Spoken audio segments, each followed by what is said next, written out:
Hello students, আমার চ্যানেলে তোমাদেরকে স্বাগত। শুরু করছি 2026 মাধ্যমিক পরীক্ষার্থীদের জন্য ইতিহাস ক্লাস, শর্ট প্রশ্নের ক্লাস। এখন তোমাদের সামনে আমি নিয়ে এসেছি ইতিহাসের চতুর্থ অধ্যায় থেকে ছোট প্রশ্ন এমসিকিউ আকারে। প্রত্যেকটা প্রশ্ন প্রথম থেকে শেষ পর্যন্ত দেখবে। আর আমার চ্যানেলে যারা নতুন আছে তারা অবশ্যই আমার চ্যানেলটা সাবস্ক্রাইব করবে, পাশে থাকা বেল আইকনটি প্রেস করে রাখবে, আর একটু বেশি করে শেয়ার করবে। ঠিক আছে, তো চলো শুরু করে দিই।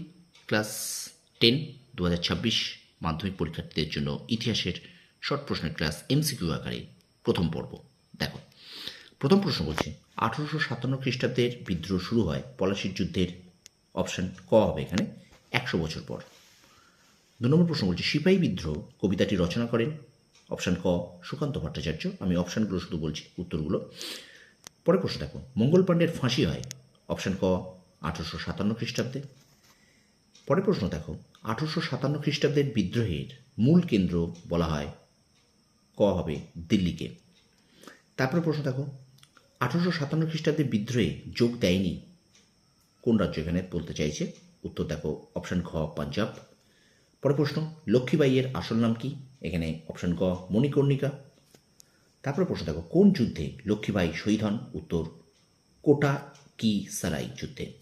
পরের প্রশ্ন দেখো, কানপুরের 1857 খ্রিস্টাব্দের বিদ্রোহে নেতৃত্ব দিয়েছিলেন কে, উত্তর হবে অপশান ঘ নানা সাহেব। প্রথমটার এর আগেরটা কিন্তু অপশান গ কোটাই সরাই, এবং এই প্রশ্নটা 8 নম্বর প্রশ্নের উত্তর কিন্তু নানা সাহেব। পরের প্রশ্ন দেখো, কার বিশ্বাসঘাতকতায় তাঁতিয়া টুপি ইংরেজদের হাতে ধরা পড়েন, উত্তর হবে মানসিংহ। পরের প্রশ্ন দেখো, রামগড়ের কোন রানী 1857 খ্রিস্টাব্দে বিদ্রোহের নেতৃত্ব দিয়েছিলেন, উত্তর অবন্তীবাই।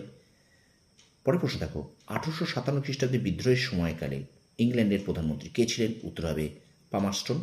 স্টুডেন্টস, ভিডিওটা কন্টিনিউ করার আগে তোমাদের কাছে যেটা রোজ বলে থাকি, শর্ট প্রশ্নের কোনো সাজেশন হয় না। শর্ট প্রশ্ন তোমরা কেউ সাজেশন করে পড়তে যাবে না, কারণ শর্ট প্রশ্ন 100টা 200টা 300টা চালাকি সাজেশন করতে গেলে শর্ট প্রশ্ন কিন্তু তোমরা কিন্তু নিজেরাই বিপদে পড়বে। কারণ প্রত্যেকটা সাবজেক্টের মাধ্যমে তোমাদের কিন্তু 30-এর ওপরে শর্ট প্রশ্ন আছে।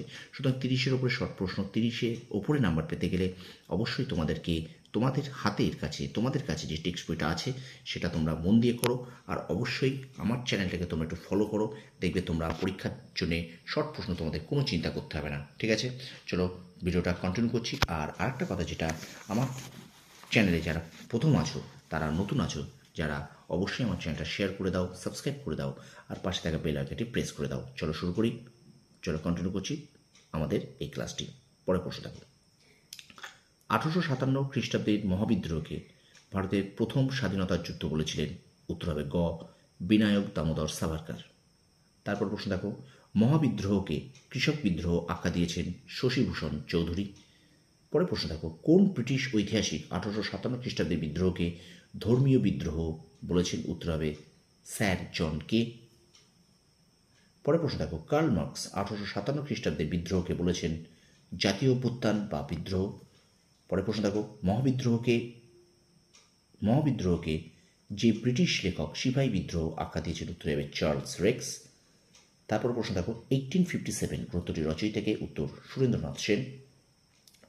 পরের প্রশ্ন দেখো, the first Indian war of independence 1857 to 1859 বইটি কে লিখেছেন, উত্তর মার্কস এঙ্গেলস। তারপর দেখো, the causes of the Indian revolt গ্রন্থের লেখককে, স্যার সৈয়দ আহমেদ খান। এবং শেষ প্রশ্ন এখনকার পর্বের, দ্য গ্রেট রিভিলিয়ান গ্রন্থটি রচনা করেন তালমিজ খালদুন। ঠিক আছে, তো স্টুডেন্টস, ভিডিওটা এই পর্যন্ত শেষ করছি। পরবর্তী ভিডিও পর্ব 2তে আমরা এমসিকিউর আরও প্রশ্ন করব। সুতরাং তোমরা অবশ্যই আমার চ্যানেলটা সাবস্ক্রাইব করো, শেয়ার করো, পাশে থাকা বেল আইকনে প্রেস করে শর্ট প্রশ্ন বারবার পড়তে থাকো। প্রত্যেক দিন প্রত্যেকটা সাবজেক্টের শর্ট প্রশ্ন তোমরা রিভিশন দাও। দেখবে শর্ট প্রশ্ন রিভিশন না দিলে কিন্তু তোমরা পারবে না। শর্ট প্রশ্ন পড়ে থুয়ে দিলে কিন্তু হবে না। শর্ট প্রশ্ন কিন্তু প্রত্যেক দিন কিন্তু একটু করে চোখ বোলাতেই হবে। ঠিক আছে, তো ভিডিওটা কেমন লাগলো অবশ্যই কমেন্ট বক্সে কমেন্ট করে জানিও। আর আমার চ্যানেলটাকে ফলো করতে থাকো।